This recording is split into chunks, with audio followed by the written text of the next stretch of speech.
ক্ষুদিরামের ফাঁসির পর 12ই আগস্ট অমৃতবাজার পত্রিকায় Khudiram's end died cheerful and smiling, a quiet funeral শিরোনামায় লেখা হলো ক্ষুদিরাম's execution took place at 6 a.m.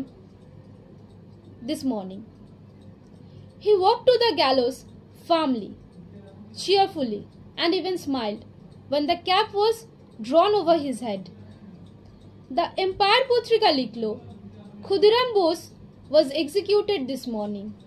It was alleged that he mounted the scaffold with his body erect. He was cheerful and smiling. কি অসাধারণ চরিত্র, মৃত্যুর প্রতি কি নিদারুণ হিমশীতল উদাসীনতা। মৃত্যুর ভয়কে এমন অবহেলায় জয় করতে পেরেছিলেন বলেই তো ক্ষুদিরাম মৃত্যুঞ্জয়।